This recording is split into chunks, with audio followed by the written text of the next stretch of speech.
रक्सौल की जनता को और ख़ास करके जो हमारे 101 बैलगाड़ी चालक जो आए थे और उन सभी बैलगाड़ियों में जो किसान आए थे, उन सभी को विशेष धन्यवाद देता हूं कि इस तरह का ऐतिहासिक जुलूस प्रधानमंत्री जी के समर्थन में उन्होंने निकाला है। और यह बताता है कि अफवाह फैलाने वाले अफवाह फैलाएं, लेकिन भारत की गरीब जनता को माननीय प्रधानमंत्री श्री नरेंद्र भाई मोदी जी पर पूरा विश्वास है कि वह जो भी करेंगे वह किसानों के हित में करेंगे।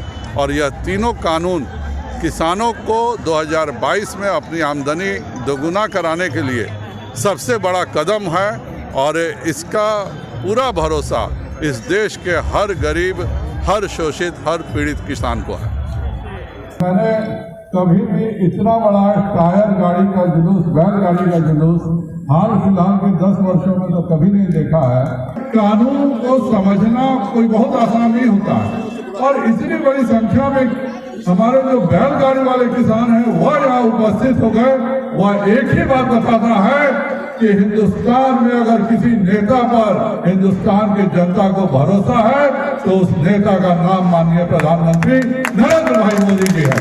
मैं जानता हूँ कि किसी भी कानून की कितनी सारी बारीकियां होती हैं और उन बारीकियों को हमारे साधारण किसानों को समझना बहुत मुश्किल है, लेकिन यह हर किसान का भरोसा है कि जो प्रधानमंत्री प्रतिदिन 18 घंटे केवल और केवल इस देश के 135 करोड़ गरीबों के लिए काम करता है, वह किसानों के लिए ही कल्याण के हर काम और हर सोच रखता होगा। आज का जुलूस उसी से सोच का नतीजा है।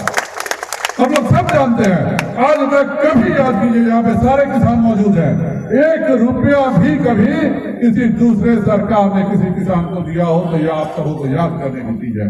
यह माननीय प्रधानमंत्री नरेंद्र भाई मोदी जी का समय है कि हम लोग देख रहे हैं कि किसानों की मूलभूत आवश्यकताओं के लिए 6,000 रुपए सीधे किसानों के खाते में जा रहा है। और चंपारण की जनता की तरफ से तो मैं विशेष धन्यवाद दूंगा कि उन्होंने जो यह फैसला लिया है कि गन्ना के किसानों के लिए 35,000 करोड़ रुपया अलग से दिया जाएगा, जिससे कि गन्ना किसान को रेट के बदले जो सरकार रेट देगी सो देगी, मिल जो देगा सो देगा। इसके अलावा भी गन्ना किसान को अतिरिक्त पैसा मिलेगा। इसके लिए मैं अपने इलाके के किसानों की तरफ से प्रधानमंत्री नरेंद्र भाई मोदी जी को बहुत बहुत आभार और धन्यवाद देता हूँ। यह भी पैसा आप लोगों के खाते में आएगा। और ये जो चीनी मिल है, SPCL का जो सुगौली का चीनी मिल था, एक मिल का मेरी बहुत इच्छा थी कि इसकी क्षमता बढ़े, किस तरह से मैं काम कर सकूं। मैं धर्मेंद्र प्रधान जी को आभार व्यक्त करना चाहूंगा कि मैंने एक बार कहा कि इस चीनी मिल की क्षमता बढ़ाई, हमारे किसानों को दिक्कत होती है, और अभी उन्होंने इथाइल अल्कोहल के लिए फिर से 18 करोड़ रुपया का अलग से मशीन दिया कि गन्ना का रस का पेराई और ज्यादा हो सके। इसके लिए भी मैं धर्मेंद्र प्रधान जी को इस मंच के माध्यम से बहुत बहुत धन्यवाद देना चाहूंगा। आज हमारे पास 2 उपाय है कि या तो टैक्स को बेचो या फिर व्यापार मंडल को बेचो, और नहीं तो किसी प्राइवेट आदमी को बेचो। इसके अलावा तो हमारे पास कोई चारा नहीं है। अब जो यह फैसला हुआ है कि नहीं, हम लोग कोई भी आदमी अगर किसानों से खरीदना चाहे वो अपना गोडाउन बनाए, अपना सिस्टम बनाए, और वहां पर भी MSP के दाम पर किसानों को वहां मिलेगा।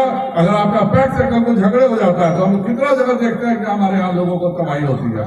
तो आज उन सब लोगों के लिए, बाकी और ज्यादा जो लोग उत्पादन करते हैं उनके लिए यह अलग से व्यवस्था हो गई है कि हिंदुस्तान में कहीं भी कोई आदमी अपना गोडाउन खोल करके मिनिमम सपोर्ट प्राइस, न्यूनतम समर्थन मूल्य पर धान की खरीद कर सकता है, गेहूं की खरीद कर सकता है। इससे किसानों को और सुविधा बढ़ने जा रही है। इसका विरोध क्यों हो रहा है, यह हमारे समझ से परे है। दूसरा कानून है कि मान लीजिए बासमती है, बगल में हमारे रिपुराज ही है, वो अगर किसानों को कहता है कि आप बासमती उगाइए, हम आपको 50 रुपया किलो के हिसाब से आपको चावल का पेमेंट करेंगे, धान का पेमेंट करेंगे। अब मेरे ये समझ में है कि अगर किसान और ये राइस मिल बैठ करके एक समझौता कर लेता है कि हम आपको मुफ्त में बीज देंगे, आप अपना सारा मेरे चावल मिल में दीजिए और आपका इतना रुपया में हम खरीदेंगे, तो यह किसानों के लिए और अच्छी बात है। इसका एतराज करने का क्या जरूरत है। और तीसरा है कि जो जितना चाहे उतना धान, गेहूं, यह सब स्टॉक कर सकता है।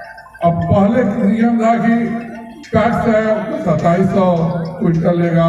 कोई है आदमी है तो किसी का 1000 क्विंटल से 6 महीना बाद थोड़ा ज्यादा दाम पर बेचता है, तो इससे किसानों को लाभ होगा कि नुकसान होगा, आप सबों को समझने की जरूरत है।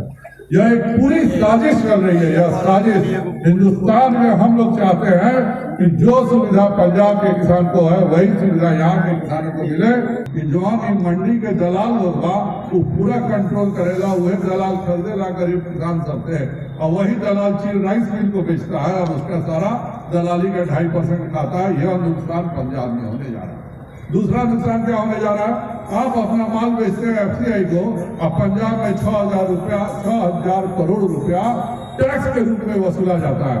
आप एक तरफ कहते हैं किसानों से कोई टैक्स नहीं होना चाहिए, और आप खुद 6,000 करोड़ रुपया वसूलते हैं FCI से टैक्स के रूप में। आखिर वो 6,000 करोड़ आता कहाँ से? यह FCI को जो भी पैसा हम लोग खरीदने के लिए देते हैं वह सब यही के टैक्स वालों का पैसा। वो 6,000 करोड़ आपको नहीं मिलता था, किसी और गरीब के किसी और कल्याणकारी योजना में आता। तो हम लोग ने यह कर दिया कि कहीं भी कोई भी किसान बेचेगा, कहीं भी कोई खरीद बिक्री होगी तो कहीं कोई टैक्स नहीं लगेगा। और इसके लिए आंदोलन हो रहा है कि नहीं आपको टैक्स लेना होगा। हम पंजाब में टैक्स लेते हैं तो दूसरी जगह क्यों नहीं टैक्स होगा? तो इस तरह की घटिया मानसिकता के लोग आज नरेंद्र भाई मोदी जी का विरोध कर रहे हैं।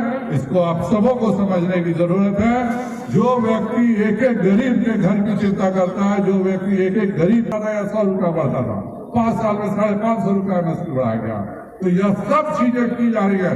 हम लोग चाहते हैं कि सब चीज एक सिलसिलेवार हो, सब चीज खुलेआम हो। यह नहीं होगी कोई किसान अगर उसके पास अगला फसल लगाना है, उसके पास गोडाउन नहीं है, तो वह अपना अनाज को किसी प्राइवेट आदमी को बेचने पर मजबूर हो जाए। हम लोग चाहते हैं कि जो भी खरीद बिक्री हो वह खुलेआम हो। आज हमारे पास 30% ज्यादा उत्पादन होता है गेहूं चावल का। पूरा आधा अफ्रीका को हम लोग अनाज भेजने का काम करते हैं।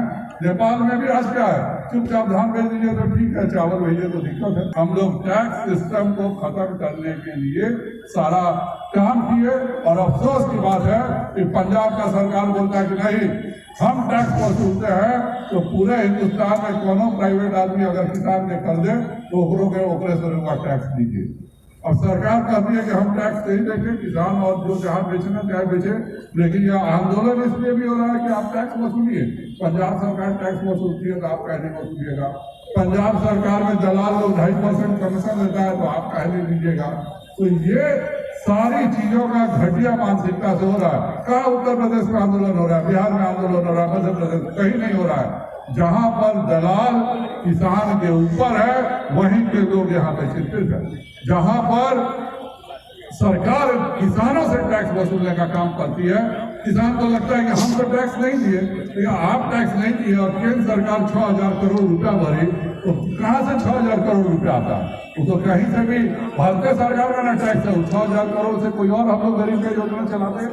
तो ये सब आप लोगों को समझने की जरूरत है।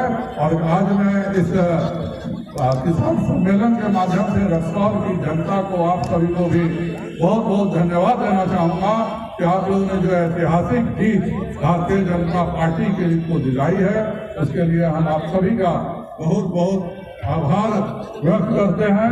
और सबसे ज्यादा आभार हम व्यक्त करते हैं चंद्रकिशोर यादव जी को। चंद्रकिशोर यादव भाई ने जो ये बैलगाड़ी जुलूस के रूप में हम लोगों को यहाँ लाया है, और मुझे तो अपने जीवन में हमेशा याद रहेगा। हम तो अनुरोध करेंगे कि चंद्रकिशोर जी को मैं अनुरोध करूंगा कि मंच पर आए, उनको हम लोग अंग वस्त्र से सम्मानित करेगा। अंग वस्त्र लाइए भाई। कहाँ है चंद्रकिशोर भाई?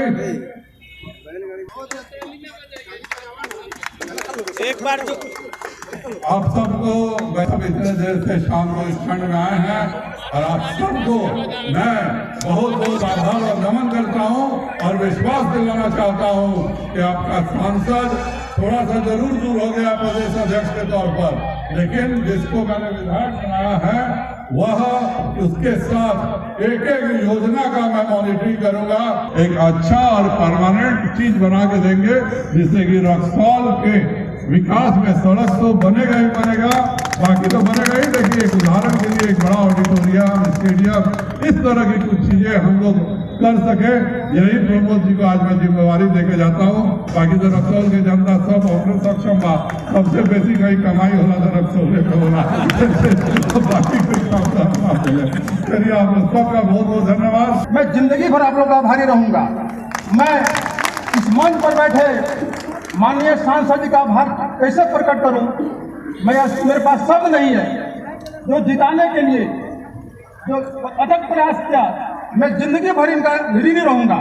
मैं इतना आसान था, कैसे इन्होंने मदद किया, और समय आएगा तो सब कुछ जानकारी होगा।